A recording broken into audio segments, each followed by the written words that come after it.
Hello and welcome back, everybody, for another live stream. So, of course, as always, we are going to go through the Bitcoin technical analysis. We're going to take a look at, what is going on, what we can kind of expect, any trades that I've currently taken, any trades that I'm looking to actually take in the future as well. So, if that sounds interesting, then please make sure that you smash that thumbs up button. Really helps the channel out, and I can continue to bring this content to you as well.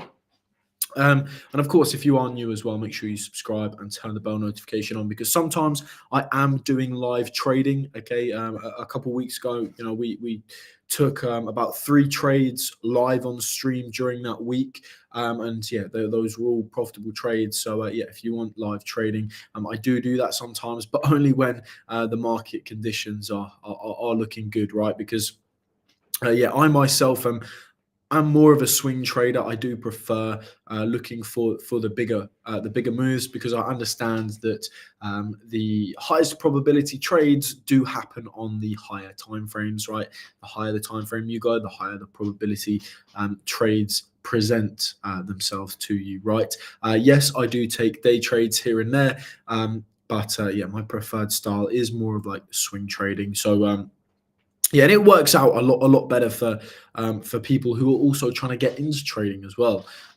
Because you're not required to sit behind a computer for hours on end waiting for a setup to present itself to you. So there are loads of benefits to it. It's my preferred style, and like I said, it just presents the highest probability trade setups. And of course, we can talk about that in today's live stream. But if there's anything else you want to talk about as well, please put that in the chat. Anything you want me to look at, please put that in the chat as well. I'll be more than happy to take a look or answer any of those questions that you do have. But enough of that. Smash that thumbs up button and we will jump straight on into it. So, as you can tell from the title and the thumbnail, is Bitcoin going to crash? That's kind of the question, right? Are we going to get another move down? Are we going to get another move down within Bitcoin? And I mean, I've been looking at this Elliott Wave count, and if you watch this channel regularly, you will know that I'm looking at this Elliott Wave count, and I'm kind of looking for a move down below $56,400 to complete this Wave 5. Okay, we know how powerful Elliott Wave can be, right? We've used Elliott Wave, multiple times in the past to help us with some really profitable trades that we have taken. Okay, and it just gives us like a good understanding of where price is most likely going to go. A previous example of it, I like to bring up examples, right? Because that's kind of the best way to learn, right? When you're looking at real-time examples. So we can go back to wave 3, right? When we completed wave 3 here.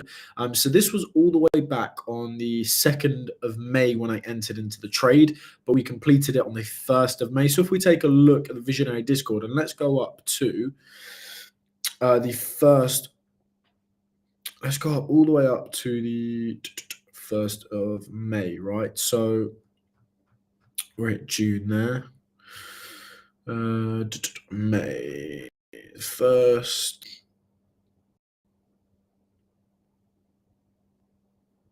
Where are we? Here we are. Okay, so here, May the 2nd, sorry, yeah, May the 2nd is when I took the long trade here, okay, from range low. So I took the long trade down here from range low after entering into a short trade from the POC. Okay, so we entered into the short trade off of the POC. Price came down to the range low, okay. The range low was at $59,088, as you can see down here, where my mouse is, right, $59,088. Okay, we take a look at the chart again. Let's just draw that level out. Okay, we had here, $59,088. And what we were viewing, right? What we were actually viewing is this as a range. Okay, and we're still actually viewing it as a range as well. Okay, but we were at this time, okay, viewing it as a range, and we were thinking, right, okay, we've taken out this range low here, right? We've taken out the range low. We had an immense amount of short trades actually opening up, if I remember correctly. I wonder if we can actually. You can only go so far back on Exo charts, and yeah, we can't go. I wonder if you go on a higher time frame.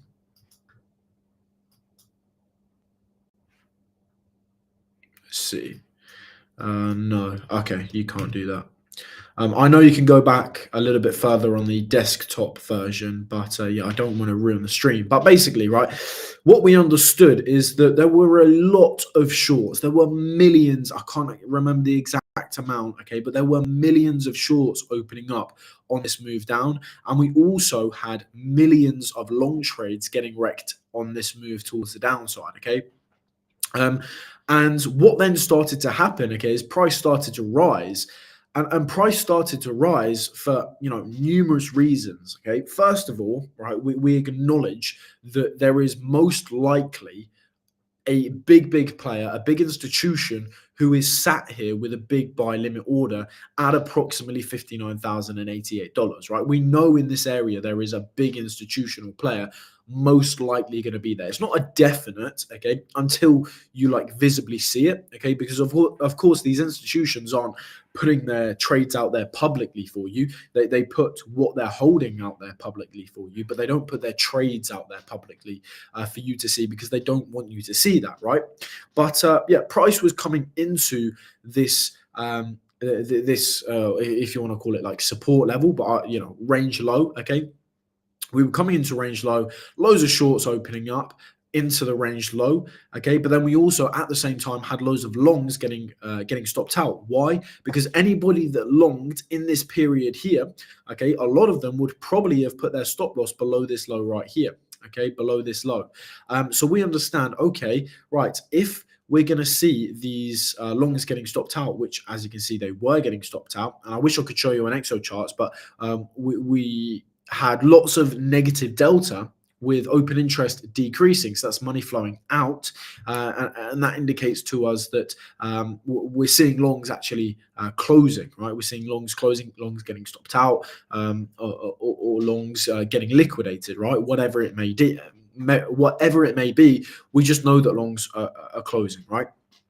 And when you see that, okay, when you see longs closing, you would expect further downside, right? You would initially expect further downside, because what happens is when longs cover, okay, meaning they get out of their positions, they have to sell into the market, right? When they sell into the market, okay, you're adding fuel to the fire and pushing that price lower, okay. But if you see that, right, and price is going lower, but then starts to reverse, okay, and you have all of those shorts opening as well, you initially you would expect price to continue much lower, right? But price is actually starting to go up, and what this is telling us, right, is that all of these sells into the market from the longs taking profit, and all the shorts that are coming in as well, right, they are being bought up, they are being absorbed by the big institutional player.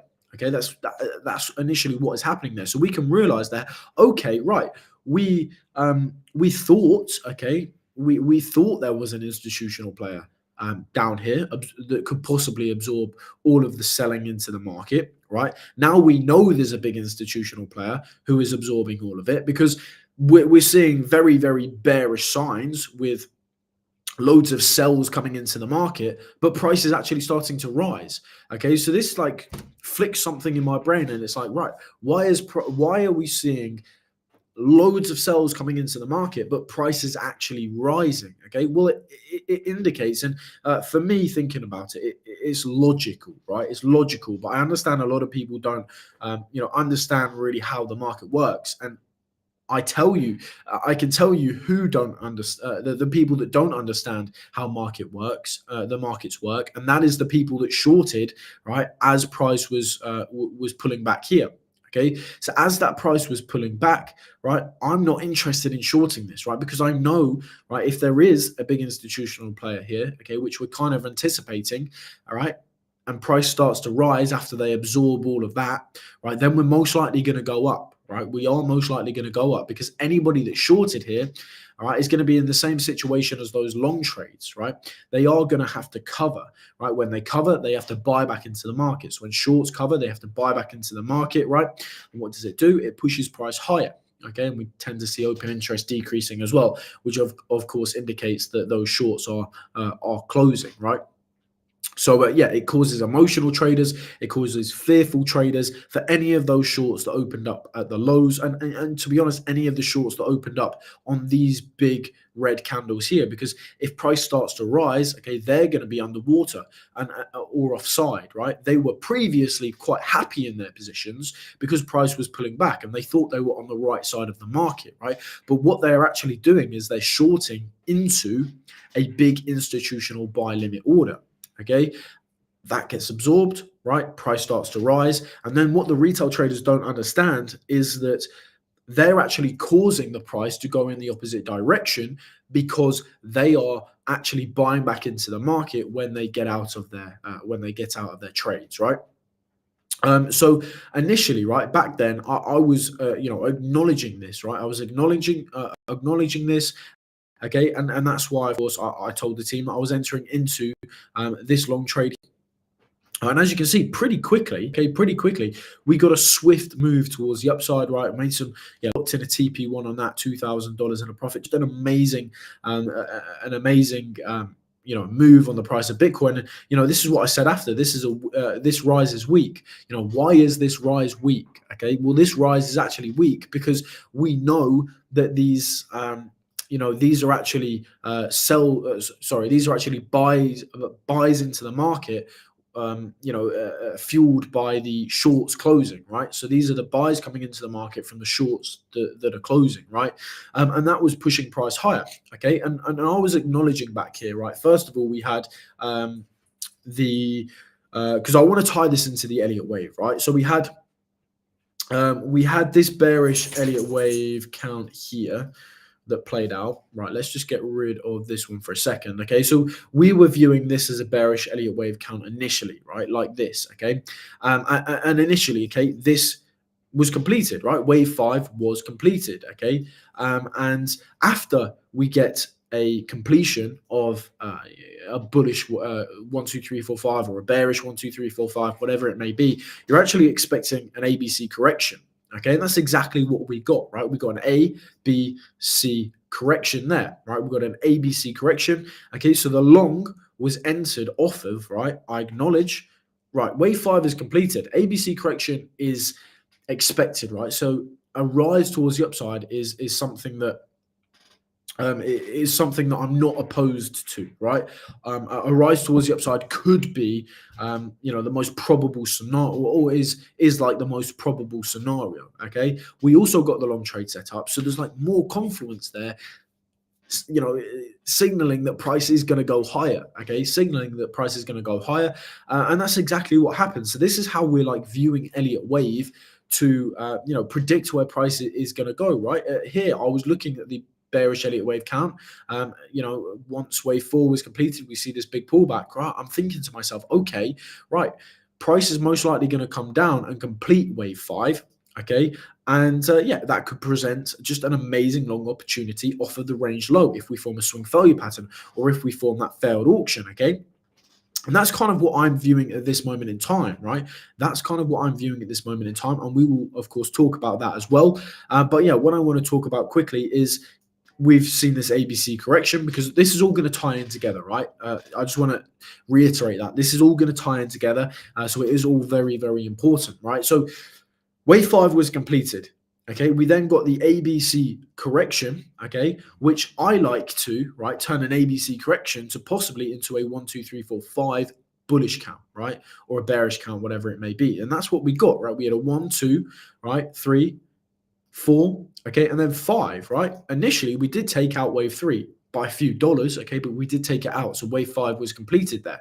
Then what are you expecting off of that? Right, you're expecting the ABC correction, okay. However you want to look at it, A, B, C, you could look at it like that, okay. And then you could turn this into like a bearish Elliott wave count, right? So you can be looking at this as like a possible 1, 2, wherever you want to, like 3, 4, 5. Maybe that's been completed already, or maybe. There's so many ways that you can draw it out. It's a little bit harder to look at it.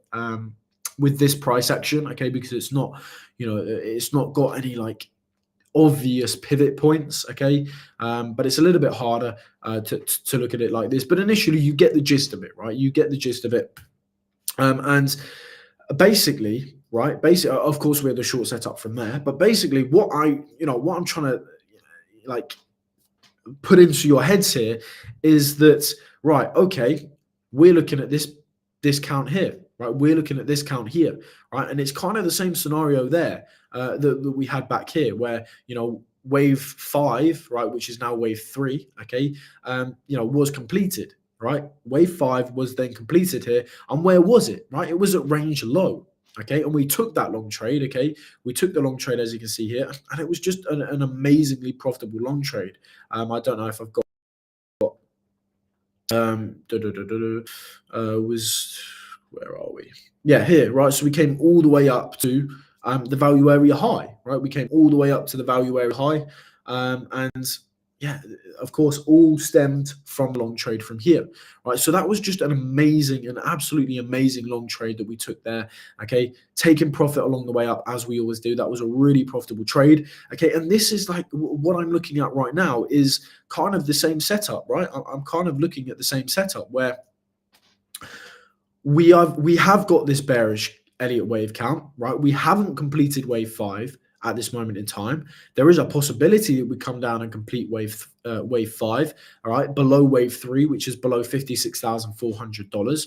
Okay, where from there, right, we could be looking for the exact same setup that we got in this area here, right, where we had lots of shorts coming in, we had lots of longs getting stopped out, right? But price started to rise, okay? And this gives us that indication that, okay, there's a big player here. There's a big player absorbing all of the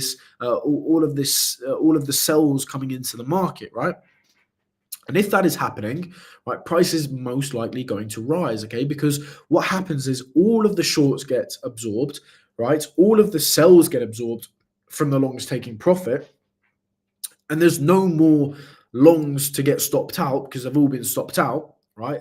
But also the shorts are getting exhausted, right? There's not enough of them to keep pushing that price lower, right? The bears have like just fizzled away, right? They've run out of steam. They've got nothing left to short, okay? And price starts to rise, and then everybody that did short, okay, whoever they were, wherever they shorted, maybe they were the idiots that shorted at the bottom. Okay, maybe they were the less stupid people that shorted here, or maybe they were the just even less stupider people who shorted from up here. Okay, whoever they may be, right? It all starts from the very stupid people at the bottom, okay, because they start to cover, right? Because they're emotional, they're fearful, they start to push the price higher, right? Then they get to this like middle section here of less stupid people, okay, where they start to cover as well because they get emotional, they get fearful, right? Pushing price higher again, and then you get the the least stupid people, okay, but still slightly stupid.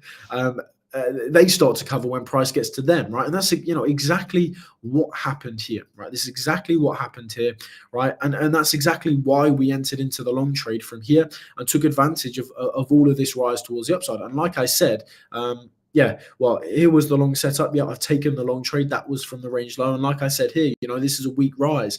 And this is kind of what we expect, right? A weak rise towards the upside because what is this rise, or what was this rise fueled by? Okay, this rise was actually fueled by all of the shorts that opened up in this area here getting stopped out, okay, or exiting their shorts or getting liquidated, whatever it may be, right? But that was initially what this rise was fueled by, okay, and that's what we like to take advantage of here. So again, tying all of that back in to where we are right now, that's kind of the setup that I'm anticipating if we do come down to $56,400. And I will take that setup any day of the week because I understand, right, that first of all, we're on a very high time frame, okay? I say a very high time frame, but we're on a high time frame, okay? We're on the 8-hour time frame. I know that my probabilities are through the roof when I'm on a higher time frame like this, okay? Because, right, this ties in with order flow, right? Because we understand that on time frames like this, there is large amount of volume at certain levels, okay, at key levels, and there is a large amount of shorting occurring, okay?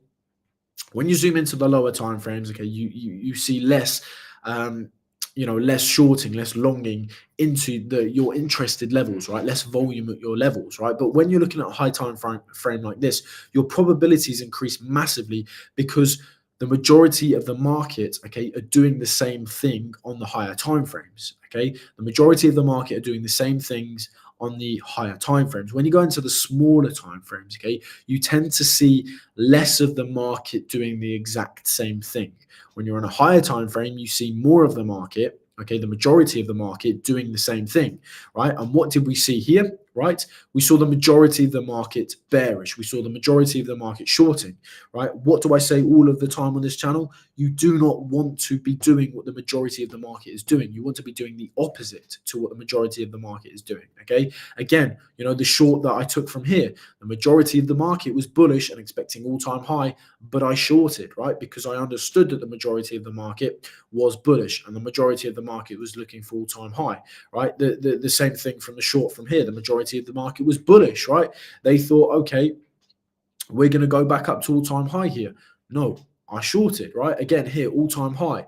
I shorted that as well because the majority of the market was expecting all-time high, right? So what you have to remember is that the majority of the market, okay, is going to be wrong. When the majority of the market are thinking the same thing, they are going to be wrong, right? Where else? We've got, the long trade that I took from here, right? Everybody was bearish here, right? Everybody was bearish here, but I longed, okay, because I understood that the majority of the market was bearish. Okay, so that again, right, tying it all back in. If we're going to come down to range low, complete wave 5, right, below $56,400, we see lots of longs getting stopped out. We see lots of shorts opening up, right? And then we start to see all of that being absorbed as price starts to rise, okay? Then what we anticipate is a much bigger move towards the upside because all of the stupid retail traders who shorted down here, okay, will get absolutely wrecked, okay, get absolutely wrecked if there is that big institutional player who is going to absorb all of their sells into the market, right? So this is what I want to take advantage of, right? When the majority of the market is looking is very, very bearish, okay, I want to be bullish. I want to be looking for higher prices, okay, because we understand that the majority of the market is wrong, right? 95% of traders lose money, okay? So we want to be in that 5% who isn't losing money, okay? And the majority of the time, that 5% is doing what institutions are doing, okay? So we want to be doing what the institutions are doing because we understand, right? It's logic. It's all it is just logic, right? Who's been around the most in the markets, right? Who's lasted the longest in the markets? Well, it's the institutions, okay? And there's a good reason for that, right? They have the money to, absorb pressure in the market, okay? That absorption of pressure initially starts a move, okay? And then it's fueled then by the retail traders being retail traders and getting wrecked, right? So you want to be looking for where those institutions are because, like I said, they've been around for the longest period of time. They are the only ones that really make the money in the market, right? They are the ones that are going to be around for however long in the future as well, a very long time in the future. So you want to be looking for where those institutions are, and any shorts taken here, if you're shorting this move down, right? Okay, yes, maybe if you're looking at it as a scalp trade or a day trade, right? Okay, that's fine. Okay, but if you're looking to short here, okay, and you like, or just anywhere on this move down, okay, if you're looking to short anywhere on this move down, expecting price to come down to like $42,000, right? You have to understand that if you're shorting there, your stop loss is going to be very, very high up, right? So your risk to reward isn't great, right? And what is most likely going to happen is that if you're shorting on this move down, the majority of the market is probably shorting on this move down as well. Okay, then you come into this level where an institution is most likely sat, and your sell into the market is most likely going to be absorbed by a big player here, right? Then price starts to rise, you get emotional, you get fearful, you buy back into the market by covering, okay, and that just adds fuel to the fire and pushes that price higher, okay? So that's kind of like that's kind of like the whole, how the market works, right? The institutions set their levels, okay?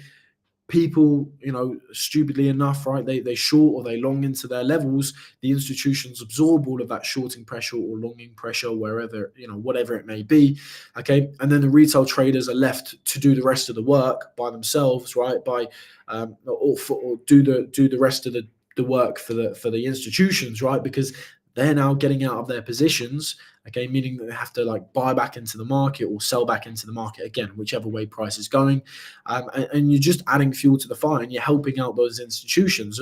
And what retail traders don't understand is that is what they are doing. And you can take GME for an example, right? You can take that as like an extreme example, right? Institutions, big players, they were shorting the hell out of it, right? They were shorting. But, right, there was a big enough community that got together, okay, and went against the shorts from the institutions, right? And there was too much like buying pressure for those shorts from the institutions to absorb, right? There was far too many longs coming into the market for the institutions to absorb, right? They just didn't have enough, and the institutions, of course, they have to manage their risk as well. There was only so much that they could short on GME, right?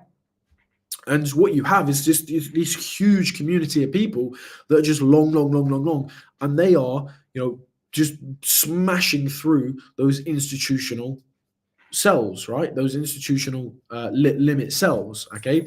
And I mean, if you get a big community like that, okay, and enough people around with enough capital, okay, you can do that. You can bet against the institution, right? But you don't have that, right? You don't have that in Bitcoin. You don't have a community like that that can go against the institutions, okay? You just don't have that.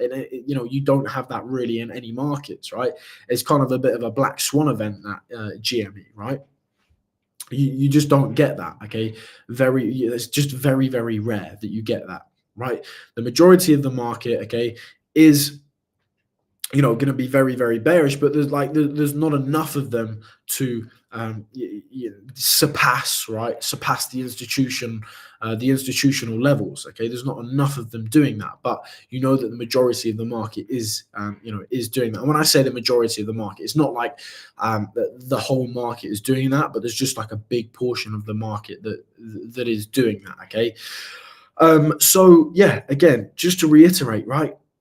I'm looking for the same setup there, right? I just want to. I would love to see price coming down a little bit lower, right? I would love price to come down a little bit lower, and it's kind of contradicting where I'm sat in the market right now, because I actually did enter into a bit of a long trade this morning, okay, and it was supposed to be more of like a bit of an intraday trade, but yeah, price just hasn't moved since I've entered into it.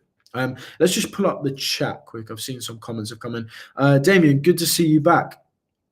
Good to see you back. Just look at the fear and greed index. When 55k happens, the fear will drop to 30. I see. Yeah, fear and greed index is a really good thing to look at. And yeah, you will most likely see when you come down to like 56,000, 55,000, wherever we come down to, we're going to see a lot of fear in the market, right? And that's when, you want to be buying, right? You want to be buying when there's blood on the streets. Pretty happy with my short, took profit at 60k, and the remaining risk-free trade. Yeah, congratulations on that, Damien. Yeah, that is an amazing trade. Well done on that. Yeah, it's really good to see. Yeah, it's really good to see that. So yeah, it's really nice people actually taking profit as well, because a lot of people don't take profit, even though, right? And I know you're the same, Damien, where you're looking for lower prices here.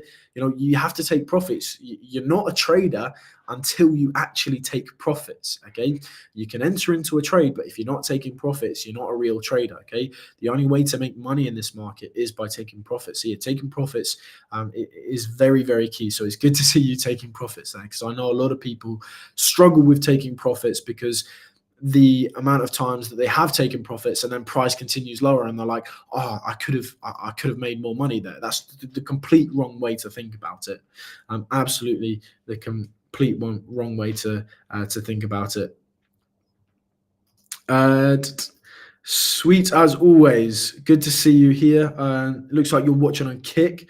Eric, good to see you back. I'll read that in 2 secs. Sweet total. Came over here as I was the only one on Kick. Yeah, thank you for coming over. Thank you for coming over. If you are new, please subscribe. Yeah, it really helps the channel out, and smash that thumbs up button. Yeah, I did notice you kind of had the same name. Eric, good to see you back here as well. Good to see familiar faces. Nice to see you, AJ. What do you think about MACD? Is it okay to enter into a trade on bullish or bearish cross on MACD? To be perfectly honest with you, I haven't looked at the MACD in God, it's like 2 years now. I just haven't looked at the MACD. I'd never trade the MACD ever again personally, because it's a lagging indicator. And I came to terms with that, about 2 years ago, that like 95% of the indicators that you get on TradingView are lagging. Okay, the only indicator, let me just remove that. The only indicator that I use, okay, is the CVD. Okay, but it's not. I say indicator because it's not actually an indicator, right? All it is the positive delta and the negative delta coming into the market, right? So yeah. If I did this yesterday where I just changed if we go positive delta, we put that green. Okay, we go negative delta, we put that red. So yeah, what you can see here, okay, is that the CVD line, okay, which indicator, right, is just literally the negative delta, the positive delta. You can see it here visually, right? You can see the positive delta here. So you got minus 25 million negative delta. 11 million positive delta, 7 million negative delta, 41 million negative delta, right? And that's literally what this CVD is. And then what over on ExoCharts, what they do, okay, is they just simplify it, okay, and they put it in like a little line for you, and it just like simplifies it, right? And this is how you look for like CVD divergences, and that is the only indicator that I use, and it's not even an indicator, right? It's not actually an indicator because yeah, it is literally just this delta, right? It's this delta put into bar charts, which is then put into a line chart. So yeah, that's a really, really good thing to use. And if you want to use it for free, because I understand ExoCharts is about like $50 a month. If you want it for free, just come over to coinalyze.net. Go over to the indicators, and then yes, cumulative volume delta, right? Cumulative volume delta, and you get it there for free. You get the open interest there for free as well. But yeah, MACD, personally, I wouldn't use it because it is lagging. It is a lagging indicator. But yeah, of course, it's yeah, always whatever you want to use personally, right? It's always whatever works for you. I would never, of course, you're like, it's not financial advice, but I would never trade a MACD cross or anything like that, because I understand that it's lagging, right? It's the same with the RSI. It's a lagging indicator, and I came to terms with that about 2 years ago. And when I came to terms with that, I stopped touching any of the indicators on TradingView. Not all of them, like there's still some, but I wouldn't call them indicators. You know, you can get the session volume profiles up, which is quite handy.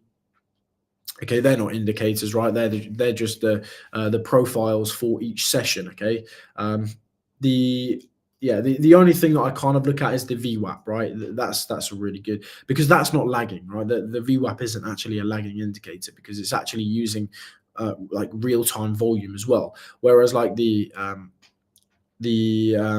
moving average, that's like a lagging indicator as well.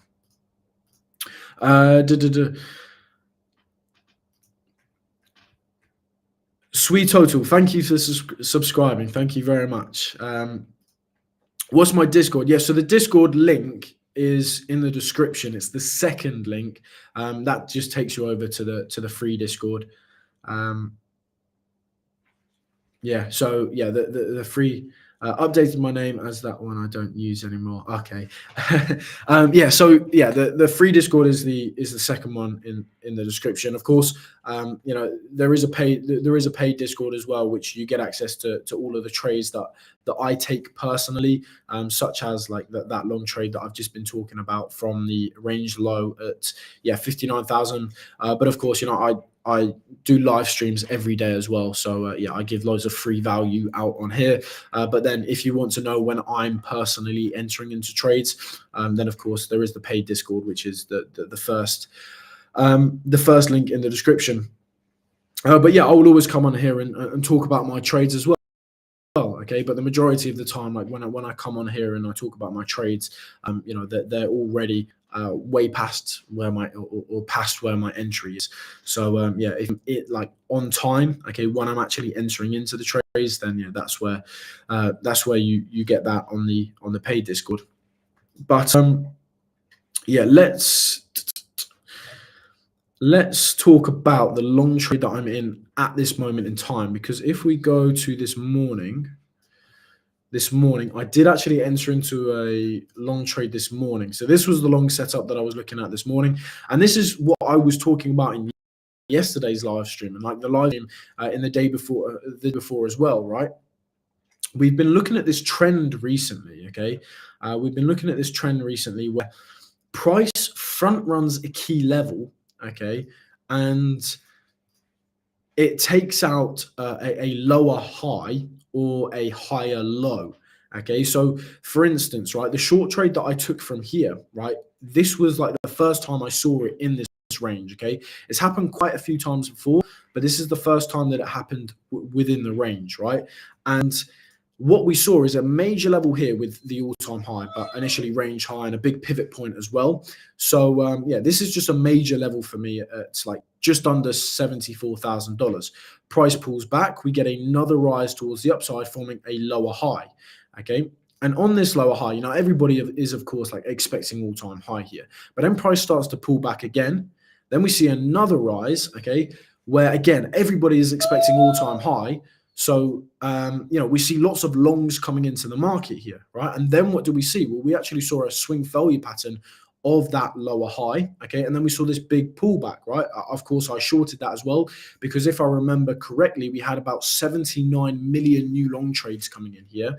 And then we saw the majority of them actually become underwater, become offside when price started to pull back a little bit. Okay. And then I understood, right, okay, let's enter into the short trade here because the majority of them are going to have to cover, right, meaning that they have to sell back into the market, pushing the price lower. Right. So that was the first time I saw it. I then saw it again here, right, where we had the range low, okay, at this level here at like $59,088. Okay, we then got the rise, we got the pullback for the higher low, we got the rise, okay, and then we got another pullback here, right? And everybody here was again expecting this low to be taken out, right? Let's draw that low in, okay? Everybody was expecting this low here to be taken out, right? But instead, we just swing failure patterns this low here, okay? And then we got the long trade set up and I longed that. Yes, you know, it didn't take us all the way up here, right? But initially that was still a really, really nice long trade. And I, in fact, if I remember correctly, again, I took 2 long trades off of this. So I longed the original swing failure pattern off of it. But then after that, I actually longed the failed auction off of the previous swing failure pattern, and then I entered into another long trade again off of the swing failure pattern of the So I took 3 trades there that I took, long trades there. Of course, I put all of those were in the Discord, so the proof was all there in the Discord. But yeah, again, that's just the exact same setup where at a key level, all right, then we have a a higher low or a lower high, okay, and we actually take out that higher low or lower high, right? We then saw it again up here, right? We then saw it again, up here. So we had a key pivot point with either this point here at $72,900 approximately, and the all-time high. So you have 2 like pivot points that you could be looking at there, right? But initially, what we're focusing on is that everybody's expecting either one of those pivot points to be tapped, right? And even myself up here was thinking, okay, the most probable move here is all-time high. I understand that, but if I see the short setup, I'm not going to hesitate, and I'm going to take that short setup straight away, right? So again, we had price coming up here. Everybody was getting extremely bullish. We saw price pulling back again. Then we saw another rise towards the upside, right? With that, okay, everybody was getting very bullish, okay? But we formed the swing failure pattern of the high, right? Loads of longs were opening up at the high. We then saw price actually pull back, okay? We saw price pull back, and that was just an amazing short trade there as well. So yeah, that's happened 4 times now. How many? Has it happened 4 times? So we had once, twice. Didn't happen there. 1, 2. That's 3, and then 4. Okay, yeah, 4. Sorry, that was it. Right. So 4 was the most recent one, which was this long trade here. Okay, so yeah, this long trade, I didn't say at the start, sorry, this long trade is actually closed now. So this was closed in $2,272 in a profit. And this long trade, right, was entered into in the daily market update. Of course, I do the daily market updates every morning. So that was entered into on the daily market update on the 24th.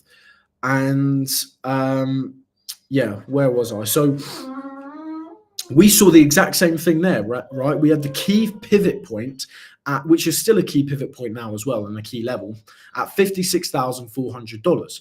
Okay, then we had the higher low here, okay, and then we saw the big rise up. Price pulled back, took out that higher low, right?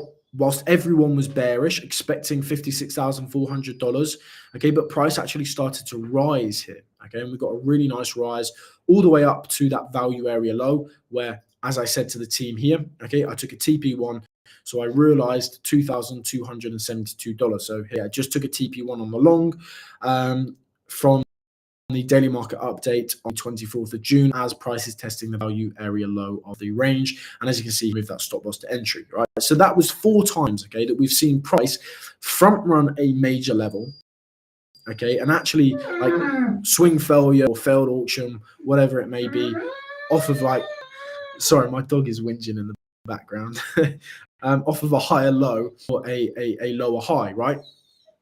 And this is kind of like a trend that I'm looking at recently. And this is kind of why I've entered into the long trade this morning, because I've seen the exact same thing just on like a smaller time frame. And, I know I'm only building statistics on it right now. I like to build statistics. I like to journal, right? I like to see what is currently working in the markets. And I know this plays out a lot, like loads of times in the market. I know it does, but I'm kind of like building statistics of it in the range, and it's worked 4 times. And it's happened. We've seen this happen 4 times. 4 times it has been profitable. Okay, so it's been 4 for 4. Okay, so if that's going to continue to play out, I'm going to want to continue to trade that, right? I'm just rinsing and repeating what works. I say that here as well. Rinse and repeat what works, right? Figure out what works, okay, and just rinse and repeat it. Okay, initially, right, I was walking through the team this morning, entered into the long trade here. I can pull it up as well.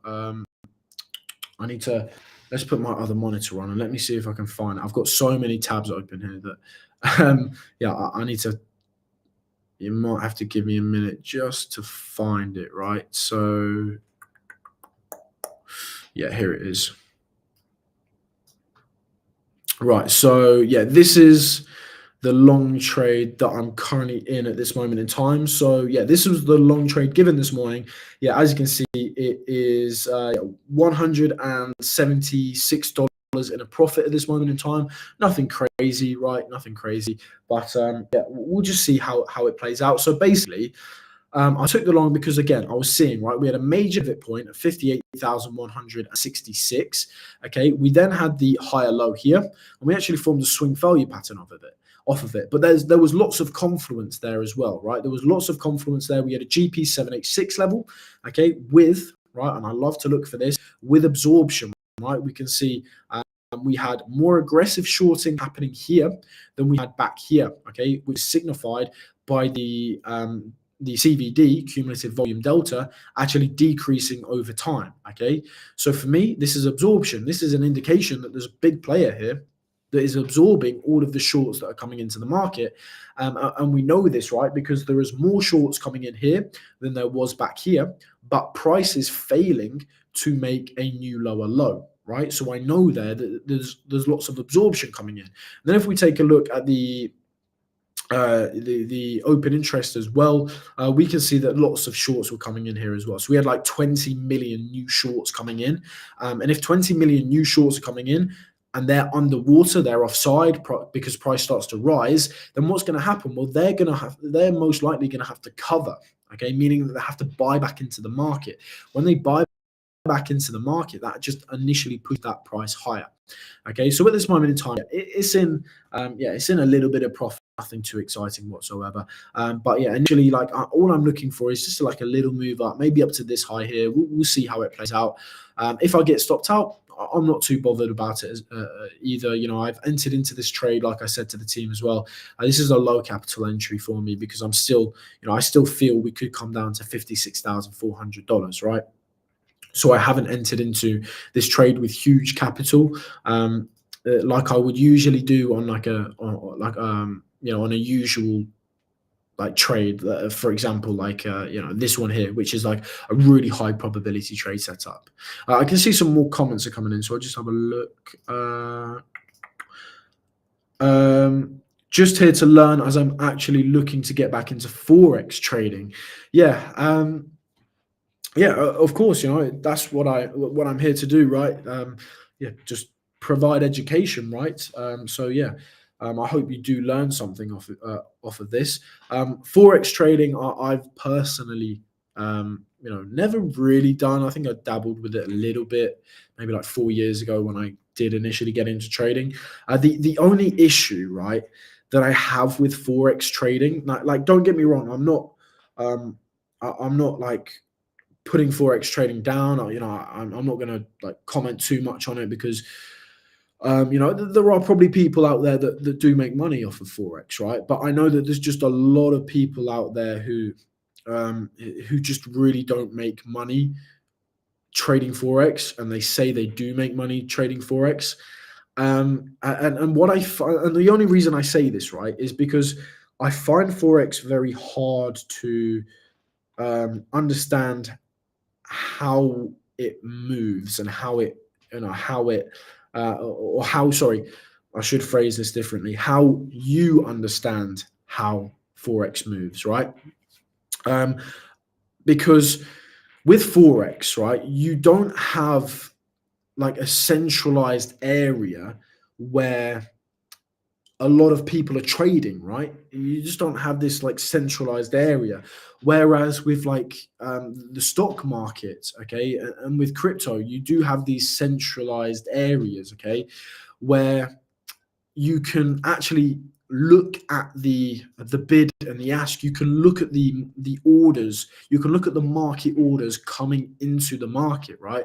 And this is what I love about trading Bitcoin, right? Initially I did start out in stocks. Okay, I did start out trading like the S&P 500, and I did start out trading like the NQ. Okay, but I understand that Bitcoin is amazing because it's like 24/7, and you can just get these amazing trades in Bitcoin. That's personally why I like it. But with Forex, right, you can never look at anything like this. Okay, you can never look at anything like XO charts, and this is what gives you like the the real-time data. So that's the only issue why I would never trade forex. It's not to like put anything on forex that it doesn't work. I understand there's probably a lot of people out there that do make money in forex, but for me it's like you can't look at the market orders coming into the market, which is just how I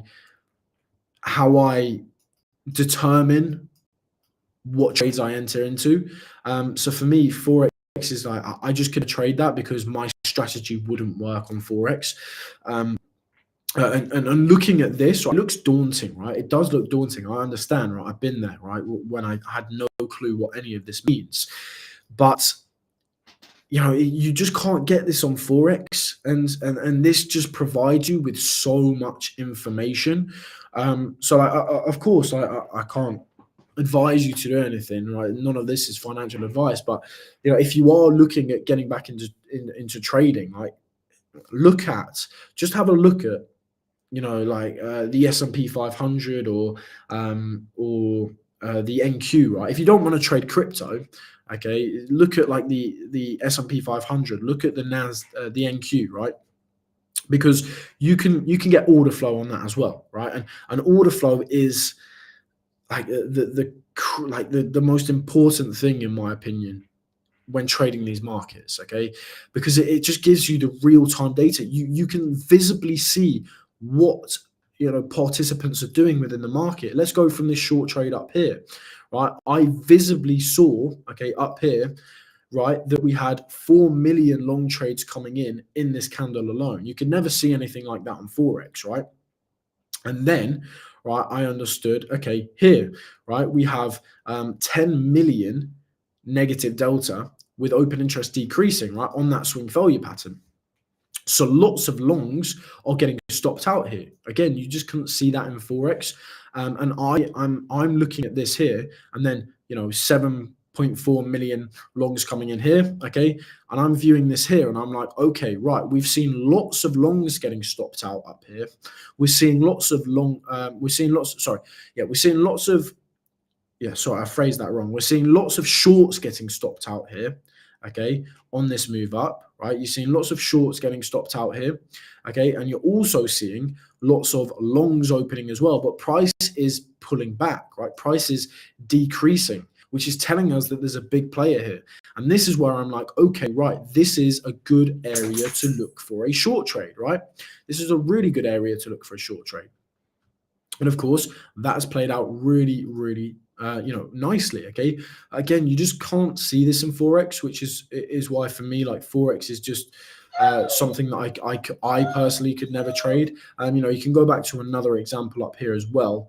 Let's actually go on to let's go on to a bigger time frame here. Let's have a look at another example here. Right, we can visibly see, right, 13 million longs there. We have 27 million longs coming in there, right? So we have 40 million long trades coming in there.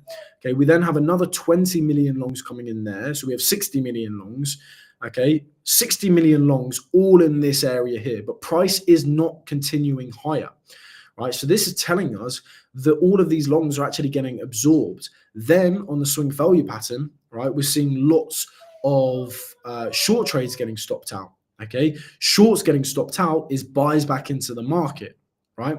But price is still decreasing. Okay, and for me, that's a short trade, right? And again, you could not see any of this on forex. So yeah, if you are looking at getting back into forex, like, I would just recommend, like, try and just have a little look at the S&P.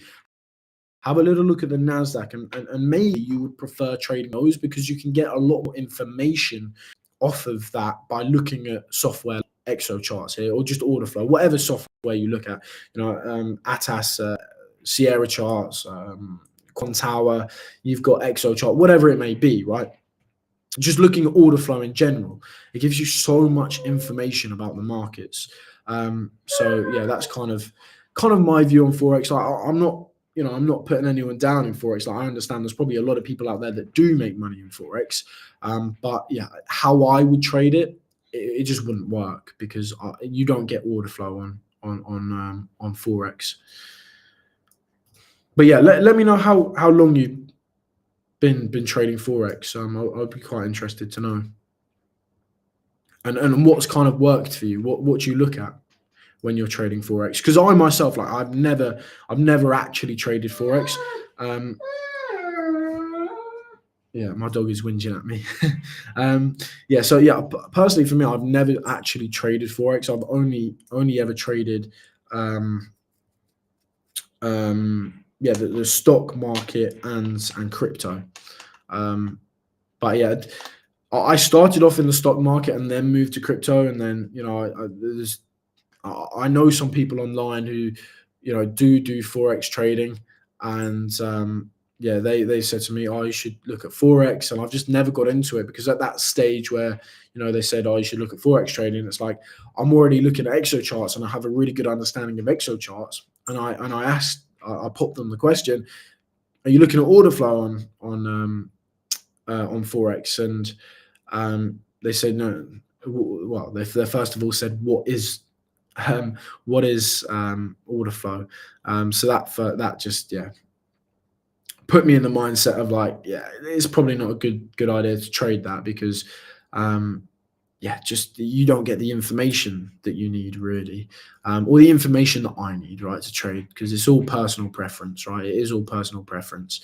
I personally like to use order flow when trading because I know that it gives me the most amount of data in the markets, right? I know that at this moment in time, right, anybody that's looking at this is looking at all of the market orders coming not specifically on this one here, right?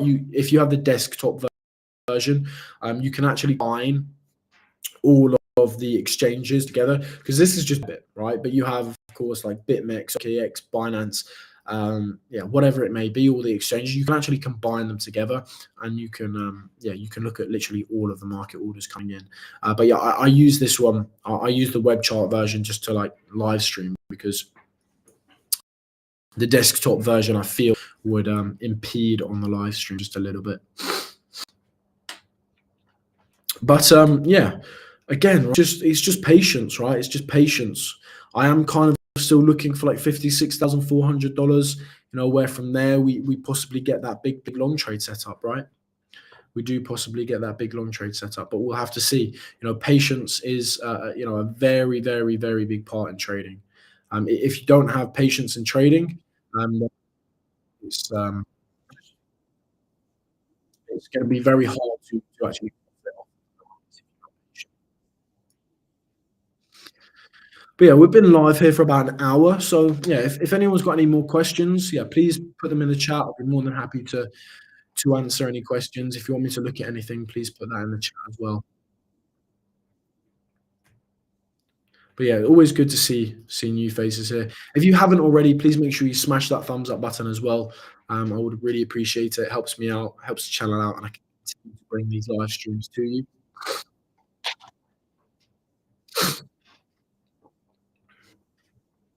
But yeah, we'll give it a couple minutes, see if you've got any more questions. The stock market is actually rising. The stock market is rising, which is, of course, supposedly good for the long trade that I'm in.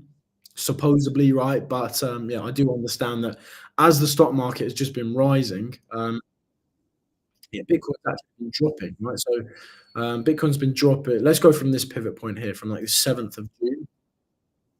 Um, 7th of June here. So ever since the 7th of June, Bitcoin's non-stop been going down and the stock market's non-stop been going up. We tend to see these markets fairly correlated, to be honest. But initially, right, stock market going up is I consider still Bitcoin, right? But yeah, okay. If there are no more questions, then I will. Yeah, I will just leave it there. So thank you very much, everybody who has been watching. If you haven't smashed that thumbs up button already, please make sure you smash that thumbs up button. Really appreciate it. And yeah, I think I will leave it there. So thank you very much, everybody, for watching. I hope you had a lovely day. I hope you have a lovely rest of your day. And yeah, I will see guys tomorrow for the next live stream. Of course, if you want access to all the trades, the education as well, that's the first link in the description. Second link, of course, is the free Discord as well.